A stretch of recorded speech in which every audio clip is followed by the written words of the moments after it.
Πολύ καλησπέρα φίλες και φίλοι της θετικής δοπαμίνης, φίλες και φίλοι εννοείται του Breath of Fire 3 και αυτής της υπέροχης πραγματικά αφήγησης, η ιστορία του τελευταίου δράκου, κεφάλαιο 10, το κάστρο της Windia μέρος Β.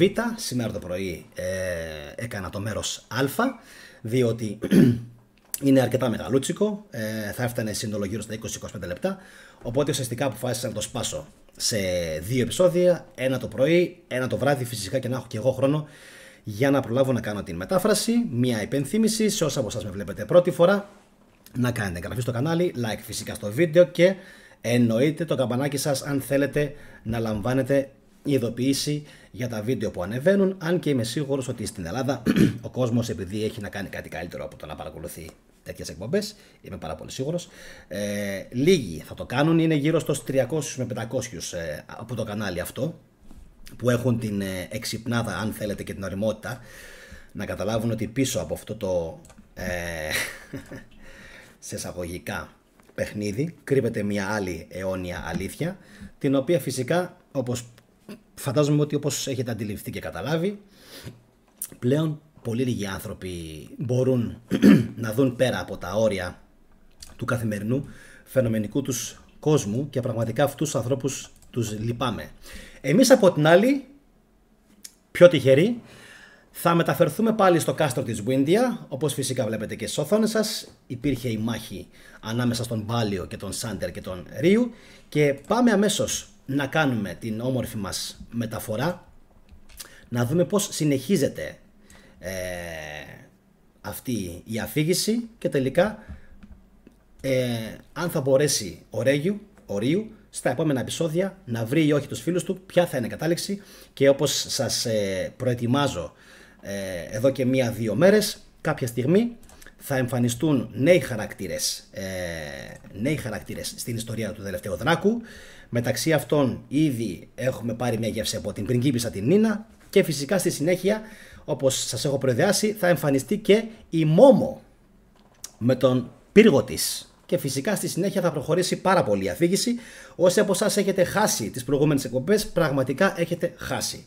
Δεν μπορώ να δώσω μυαλά στην ανθρωπότητα. Όσοι δεν βλέπουν αυτές τις εκπομπές δεν ξέρουν ούτε τι χάνουν, ούτε τι θα χάσουν στο μέλλον και φυσικά δεν πρόκειται ούτε καν να πιάσουν την επιφάνεια του θέματος που θέλω να θίξω. Ούτε καν.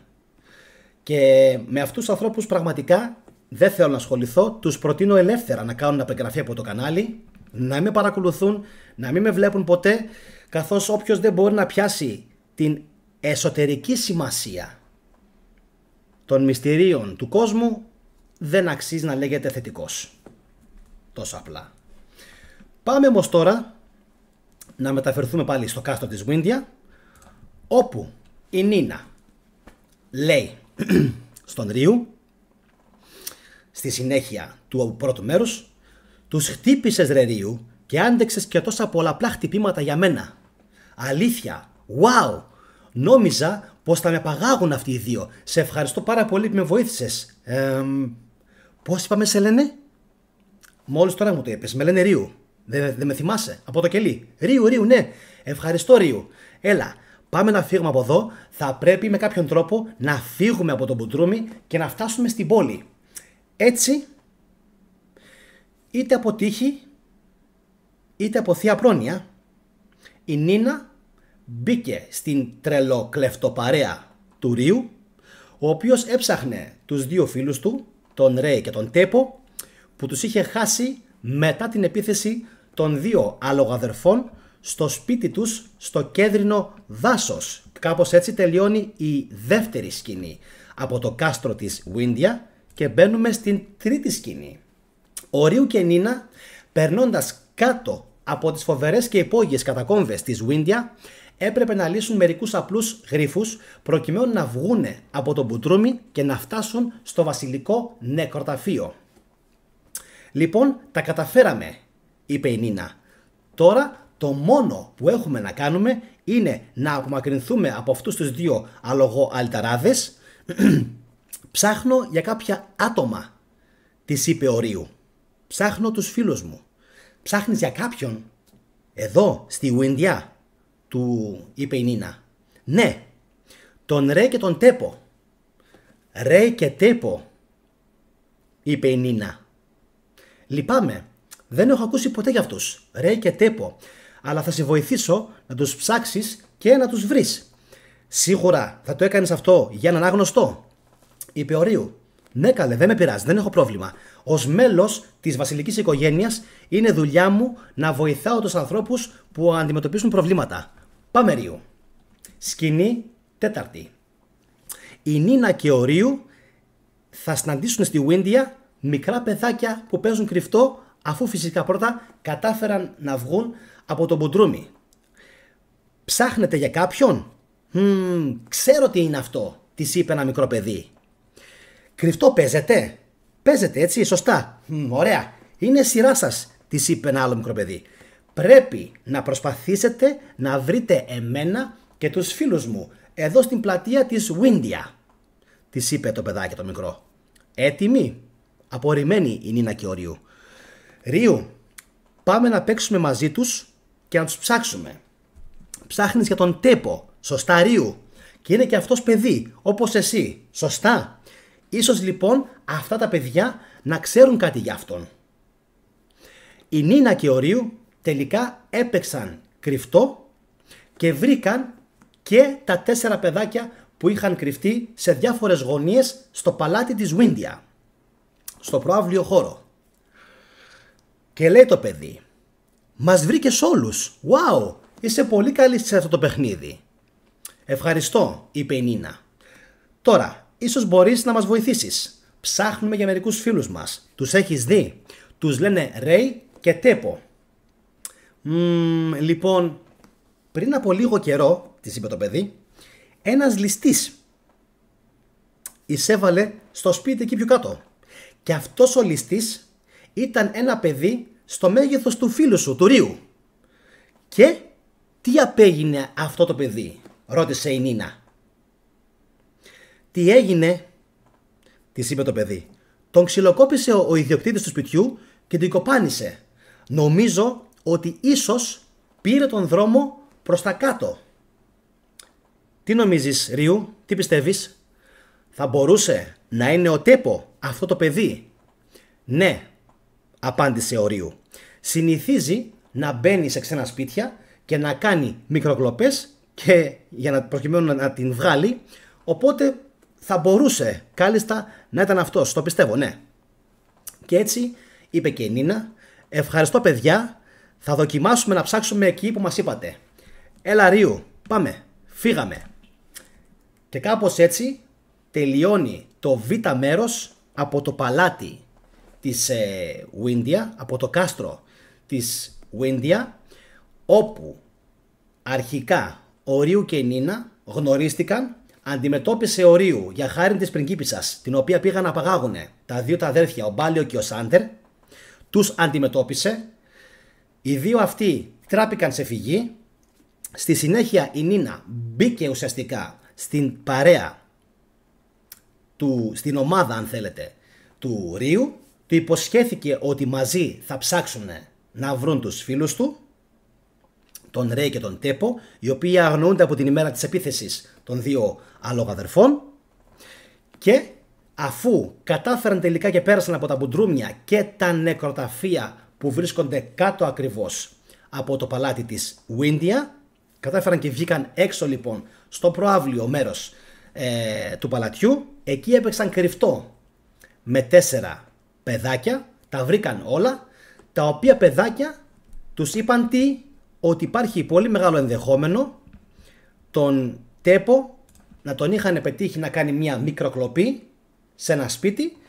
Τον κατάλαβε το αφεντικό και φυσικά τον ξυλοκόπησε, τον ξυλοφόρτωσε και ο Τέπο τράπηκε σε φυγή. Και κάπου εδώ οι δύο μας οι φίλοι, η Νίνα και ο Ρίου, θα συνεχίσουν την αναζήτηση του Τέπο και του Ρέι και φυσικά εμείς θα ανανεώσουμε το ραντεβού μας για το επόμενο επεισόδιο, αφού φυσικά ολοκληρώσω την επόμενη μετάφραση, που κατά 99% το επεισόδιο το επόμενο μπορεί και να ανέβει αύριο το πρωί γύρω στις 11 με 12 η ώρα, αν όχι θα ανέβει αύριο το βράδυ. να πω για άλλη μια φορά σε όσους μπήκατε, καθώς μπαίνετε πάρα πολύ λίγοι, όσοι από εσάς είστε, δεν με χαλάει καθόλου, 20-30 άτομα. Ποσός με ενδιαφέρει να κάνετε like, τουλάχιστον εσείς που μπαίνετε. Subscribe στο κανάλι όσοι γουστάρουν, όσοι δεν γουστάρουν δεν πειράζει, θα μείνουν αμύητοι. Και φυσικά το καμπανάκι σας, αν σας ενδιαφέρει βασικά αυτή η εκπομπή και αν σας ενδιαφέρει φυσικά και η συνέχεια αυτών των εκπομπών. Γιατί για έναν άνθρωπο ο οποίος είναι αμύητος και βλάκας και ηλίθιος, αυτά φαίνονται σαν άνιμε, σαν κινούμενα σχέδια.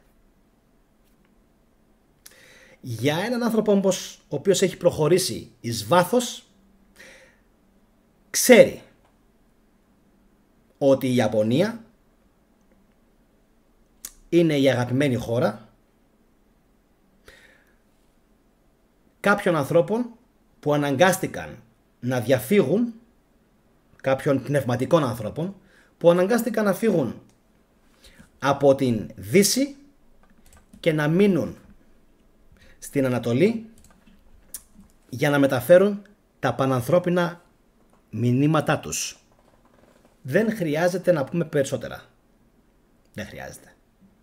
Νομίζω ότι οι όμορφες ιστορίες που υπάρχουν στα άνιμε και φυσικά στα video games, παύλα άνιμε, γιατί για μένα τα video games ουσιαστικά αυτό είναι, έτσι. Τα μηνύματα είναι πάρα πολλά